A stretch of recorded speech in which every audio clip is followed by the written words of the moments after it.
নমস্কার। আমাদের এই ভিডিওতে আলোচ্য বিষয় মকর রাশি 2026 সাল কেমন যাবে।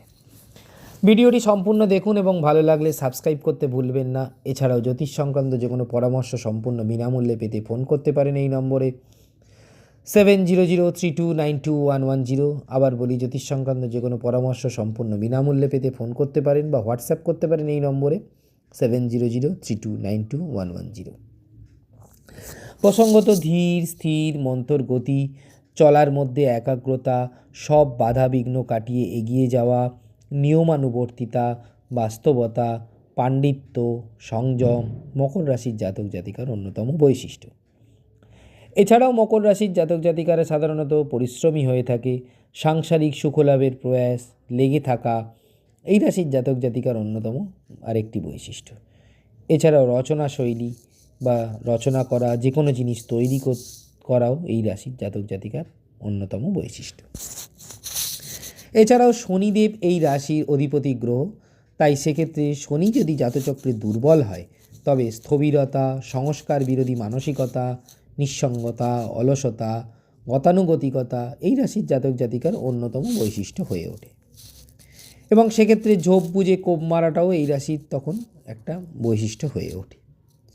এবার আসা যাক মকর রাশির 2026 সাল কেমন যাবে। প্রসঙ্গত রাশিপতি শনি পুরো বছরটাতেই মকর রাশির তৃতীয় স্থানে থাকবে।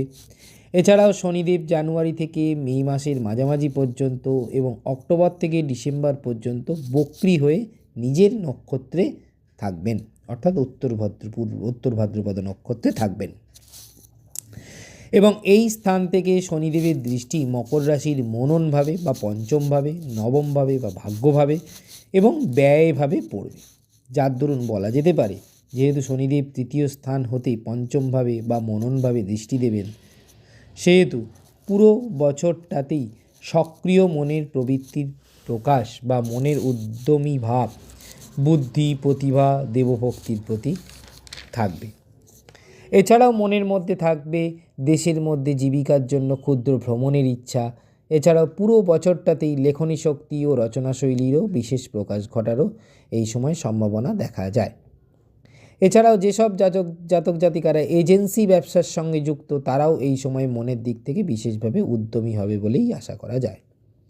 তবে জুন থেকে অক্টোবর মাস পর্যন্ত দেবগুরু বৃহস্পতির দৃষ্টি শনির ওপর থাকবে। সেক্ষেত্রে বলা যেতে পারে প্রতিভার বিকাশ ঘটার জন্য মনের ভাবে এই সময় রচনাশৈলীর বা কোনো বস্তু তৈরি করার ক্ষেত্রে দক্ষতার বিকাশ ঘটারও কিন্তু সম্ভাবনা দেখা যায়। এছাড়া পুরো বছরটাতেই রাশিপতি শনির দৃষ্টি তৃতীয় স্থান হতে মকর রাশির নবমে থাকার জন্য মনের উদ্যমী ভাবের দরুন ভাগ্যের কিন্তু বিকাশ ঘটবে।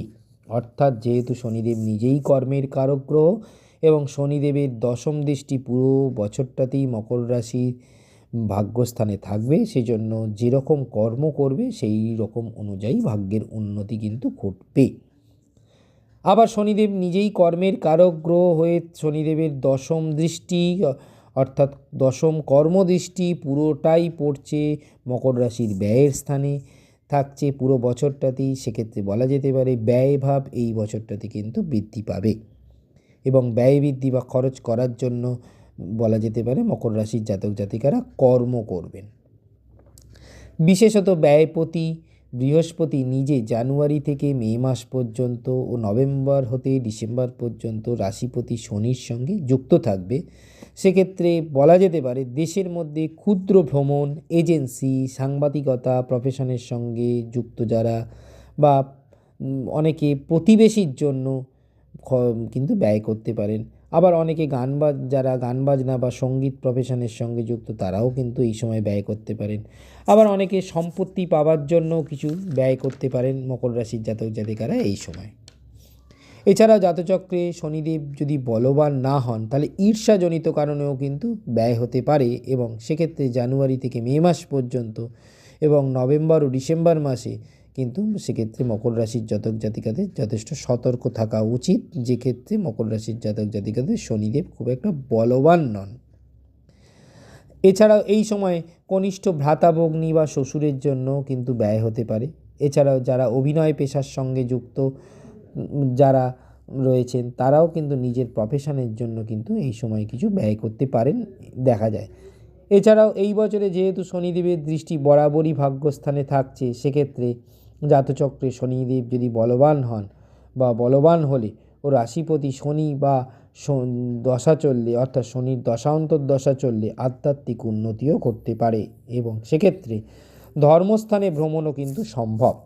তবে এপ্রিল মাসে আয়ের জন্য, মাতৃভাবের জন্য, পারিবারিক সুখে কিন্তু কিছু সমস্যা হতে পারে, যেহেতু মঙ্গল এই সময় যুক্ত থাকছে শনির সঙ্গে, এবং জুলাই মাসে মনের দিকে কিছু বিড়ম্বনা সৃষ্টি হওয়ার সম্ভাবনাও দেখা যায়, যেহেতু শনির দৃষ্টি এই সময় মঙ্গলের ওপর থাকবে।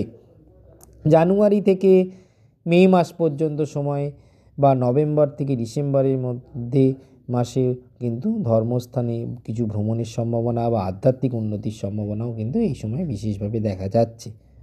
যেহেতু এবার শনিদেবের দৃষ্টি বরাবরই এখানে ভাগ্যস্থানে থাকছে, তাই আধ্যাত্মিক উন্নতিও কিন্তু এই বছরে বেশ কিছুটা সম্ভব। এবার আসা যাক প্রতিকার সম্পর্কে। যেহেতু শনিদেব এই রাশির অধিপতি গ্রহ, সেক্ষেত্রে প্রতি শনিবার শনি মন্ত্র জপ বা শনি মন্দিরে পূজা দেওয়া, নীল পোশাক পরা ইত্যাদি করলে এই রাশির জাতক জাতিকাদের ক্ষেত্রে কিন্তু বিশেষ শুভপ্রদ হতে পারে।